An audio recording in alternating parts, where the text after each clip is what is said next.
I don't know any other category or industry where that would be deemed acceptable. There was also, highlighting how they bet and what their thought process is behind that and why they bet. Budgeting tools were highlighted as kind of crucial for responsible gaming, but many players aren't using them. Why do you think that is? Player feels that they have to jump through hoops to access their funds. They lose trust, and they lose trust with the operator. Hello and welcome to the G3 podcast sponsored by Lean On. Joining me today is Sue Page, CEO Americas at Neosurf, to discuss a recent survey conducted in partnership with Betting Hero. Sue, thanks for coming on. Thanks for having me. So could you just begin by telling me a bit more about your role? I believe it's changed in recent months to becoming CEO Americas. So what does that entail? I mean, is it just the obvious? Is it North and South America and that's your remit, or is there a bit more to it? Pretty much the obvious, yeah. I mean, it was originally CEO North America, and then as we looked at our expansion plans, we kind of dropped an N and added an S on the end because it made sense. Because despite the accent, I'm actually based out in New Jersey. I've lived in the States for nearly 20 years now, and we're in an exciting phase of growth, and so my focus is on expanding our footprint across the US and into Latin America, and that means driving strategic partnerships and ensuring our products and solutions align with both operator and player needs within those regions. And getting into the meat of the topic at hand, would you tell me a bit more about Neosurf's research with the Betting Hero team last year? How did that come about? What were the main objectives of the study? And were there any kind of unexpected or surprising findings? Yeah. So the goal of the research was to really listen to the players and ask them what they really thought, right? What they really thought about payment options and what they really thought about RG. And we know obviously that payments are an issue, right? That's not a new thing. And there's also been prior studies as to what those issues are. But we didn't feel that the players had actually been asked these questions, or I wanted to ask different questions and really get an understanding from the players, like to really understand what their pain points are, around not just deposits and withdrawals, but also what they think about responsible gaming. And I wanted to understand, I consider myself to still be fairly new to this industry. I've kind of been, on the periphery for 5 years and then sort of like fully involved for the last 3 years or so. But my background is retail.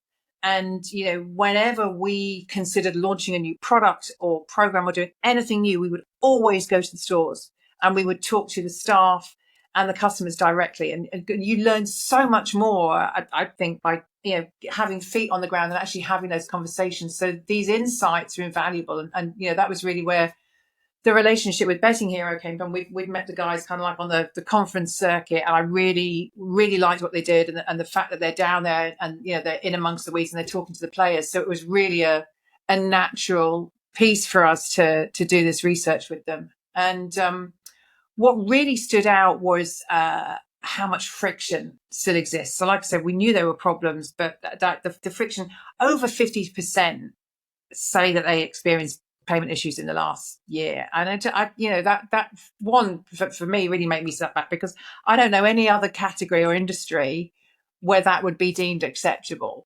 No. Right. I mean, if you translate that to, I'm physically walking into a store and I'm trying to pay for something, and I'm ending up having to walk out for whatever reason. It's just, it's totally unexpected. So, speed of deposit, like slow withdrawals, general payment issues, they all came out. But I think the other thing that was really important was player perception, right? So what they perceive as a barrier. And a lot of that came back with, lack of visibility on what they're spending across all the operators, these repeated KYC checks and, having to re-input their information over and over again on different sites. And so that was interesting. And then there was also highlighting how they bet and what their thought process is behind that and why they bet. And really surprising, it's not driven by promotions. It's driven really by their own affordability, what they can afford, whether they've lost or won in previous, what they've got in their account, whether they're going to get paid or not. And so it was just some really, really fascinating information. Well, I've only kind of got a general overview of the research, so I don't have all the data to hand. But there was something that caught my eye. I've got it here. It was about the the cadence of money in, money out being a factor about players having issues with that deposit and withdrawal methods. Could you just tell me a bit more about that? Yeah, and I think there's two sides to this, right? There's the player issues, and the speed of deposit. So I want my money in quickly so I can place that wager. I'm betting on a particular game, or and then the speed of withdrawal that we know is still a concern. But then for me, when I'm looking at it from a strategic standpoint, I'm looking at it from an operator perspective. The real eye opener was the cadence as this money's going in and out, right? Because over 55% of the players are withdrawing funds every other week.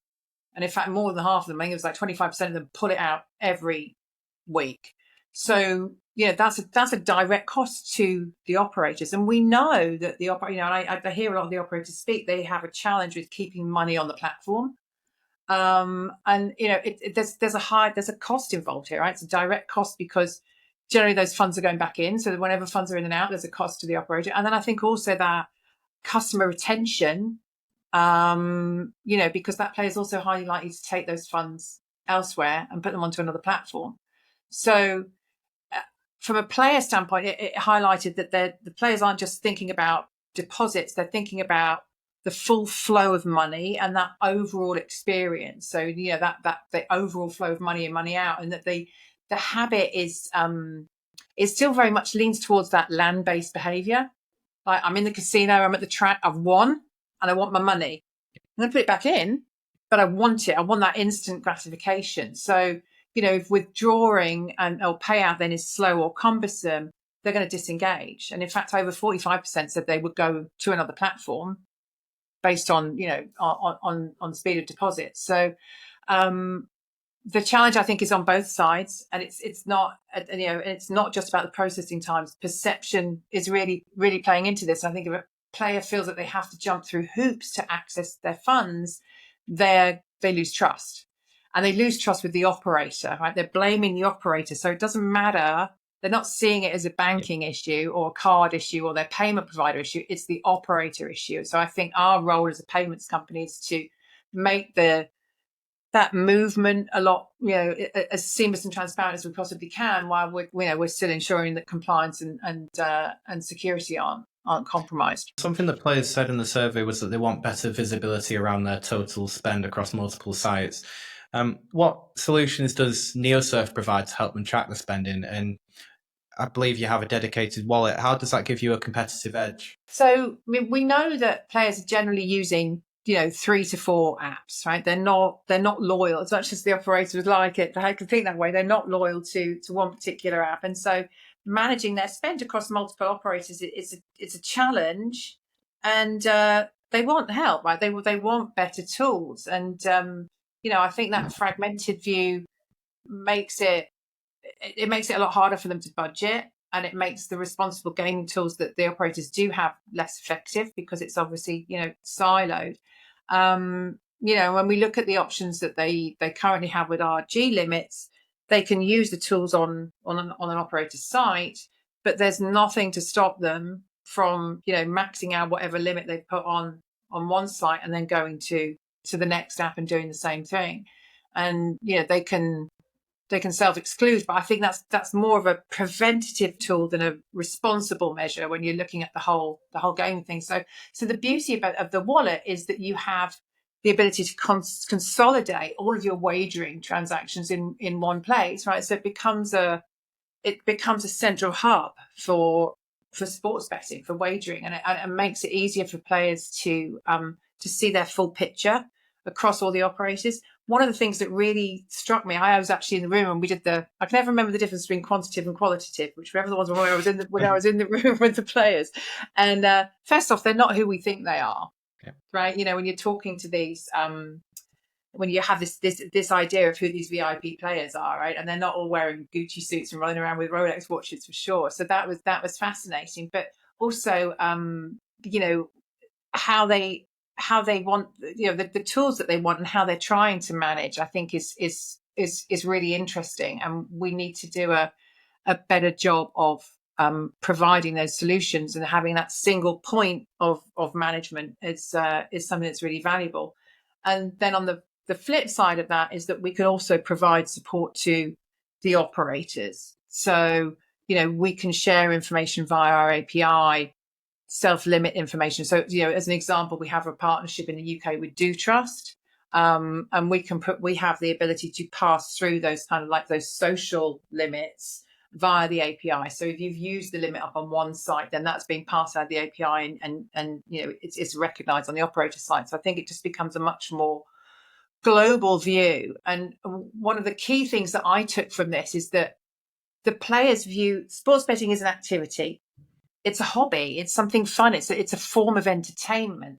And that's how they view it. They don't necessarily view it as segmented into operator A, B, or C. It's an overall activity that they want to be able to manage their spend with. And something else that came up was about KYC and customer verification being a big frustration, especially across multiple platforms. What were those frustrations? And can you just touch a bit upon Neosurf's compliance handshake solution about how they address those particular verification challenges? Yeah, absolutely. And, obviously KYC is necessary safeguard. But, we know, I mean, it just even our day-to-day life, right? How this, today's processes create unnecessary friction. I mean, if I have to do more two-factor authentication just to change my bloody air conditioning, it's just, it drives you insane. And so I think we have a balance also, again, to what I said earlier with the player perception and where the problem actually is and where the, or is it actually a problem rather than a frustration? But that said, we do also have to address the frustration. And I think, sometimes that regulation can feel heavy-handed because the player doesn't necessarily understand what's happening. And so, examples that came up was that, they've loaded one card with one operator, they want to use it with another operator, and now they can't do that, right? Oh, it's being blocked, or I have to re-verify it, or for whatever reason it becomes awkward. So where compliance handshake comes in is that we can help reduce that friction and we can help reduce the number of times that customer has to verify themselves because we can pass that information via our API integration with the operator. So it's like a two-lane highway. So we can share the data that we have to the operator and vice versa. And a great example of this would be having to verify on a withdrawal, for example. So that's the other thing that the players don't understand. It's like, why can I get a couple of $100 out on this operator, but I can't get that amount out on that operator? And they don't understand what are the KYC checks behind it. But what we can do is that we can accept that pass through on the compliance handshake. The operator says, hey, look, I know who Sue Page is. And yes, she's been verified and her KYC data is up to date. Therefore, she doesn't need to go through that again. And that really does help reduce that friction. And so, the other side of that is also being able to help the operator with mitigating risk assessment, sharing KYC information, and then ultimately being able to do similar to what we're doing in the UK with Do Trust and sharing the RG information and passing those limits across when the player is going to different operator. Touch there on RG, and budgeting tools were highlighted as kind of crucial for responsible gaming, but many players aren't using them. Why do you think that is? There's a number of reasons. I mean, what we learned was that they really like the interactive tools, right? So what resonated where there's that kind of like reality check where I'm in app and it's popping up and it's telling me how long I've played or how much I've spent on the app. But the biggest message was responsible gaming is for people that have issues. So the average player is separating themselves and they're perceiving these tools for individuals that have a problem or are problem gamblers, and therefore are not something that they had or would consider interacting with. So, I know that a lot of my colleagues that are focused on RG and that working with RG within the operator space, that the question is it the right term? Is responsible gaming the right term? And I think that's a whole other discussion. But what I took from this research is that for the average player, responsible gaming means budgeting. Which makes absolute sense, right? Because when you think about it, the decision to bet or the wagering, it starts at the point I'm depositing to the operator. Yep. I've made that decision. That's when I've actually spent money. So the money's going into the operator platform. And so that was really key. And, and some of the comments we got back was, it's responsible gaming is about not spending money that's for bills, and I'm setting limits, and I'm keeping track of it mentally, and it's really important I don't touch my savings, and I have to remember only to use my extra money for gambling. So they're very, very aware of it. They value control. But I think sometimes the tools that are, some of the tools that are out there, they're not necessarily intuitive, or maybe visible at the right moment, right? You have the drop down menu to the right side of the site, and it's not necessarily part of that payment journey or the wager journey. So if we can then bring those tools into where the wager starts, which is at the point of the deposit, and therefore it's the payment process.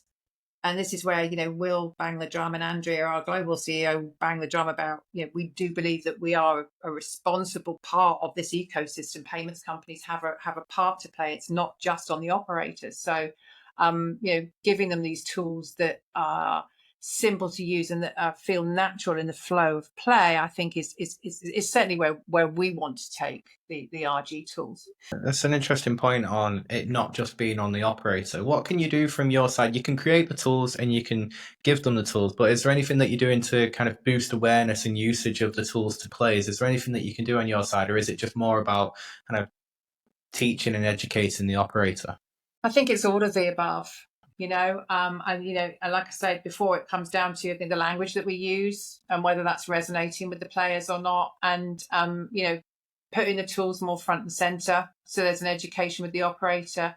There are certain things that we're doing for the US market that can't talk about just yet, but it will give, a kind of more customized access for the operator to the player, and to provide that messaging. And I think to have it to create more interactive tools, and something that is, like I said, that just forms part of that flow, so it feels natural but not invasive, right? That's the challenge. So let's give the player the tools that they can easily utilize, rather than having to search them out, and that don't identify with it being a problem, but is providing them something that keeps them safe and healthy, which is ultimately what we want, right? We want to treat these players with respect and support them, while creating a safe and sustainable industry. The final question would be about your expansion into the Latin American market, with Mexico launching soon.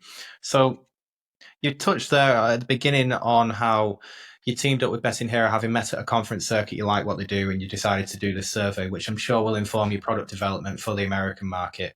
But do the insights from your research into the US market apply to Mexico as well? Or do you anticipate kind of a different user needs compared to the US market?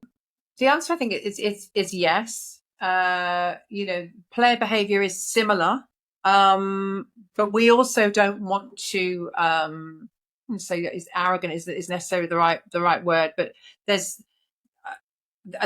can be an arrogance when you enter into a new market and you haven't done the research and you presume that everything is the same. And like I said, I mean, I've been in the States for 20 years, and I've worked with many companies that have come from the UK, tried to start business in the US, and it's like, well, we all speak the same language, and and we actually have a motto. It's like, it's not wrong, it's just different. And I think that's so important for any organization, and for the leader of any organization, to recognize that we assume nothing. And we have to go in and we have to listen and we have to learn the market. So that's where strategic partnerships come along. I need to improve my Spanish so that I can have better, on the ground. But we have local people, which is really important to be able to understand that market. Obviously, we're adapting with language. I think the fundamentals of the product, especially for Mexico, are very similar to the US. And also, it's interesting because the discussions that I've had around RG, in some respects, some of the operators are much further down the line with how they're handling that. So that's quite exciting for us to be able to work with, new operators in this space. That it's still a fairly new market. They're new into, and then they're new into Mexico, and we can learn with them and truly partner with them. So that makes it really exciting. So thank you very much for coming on the podcast. Really appreciate it. Thank you for having me. Enjoyed it.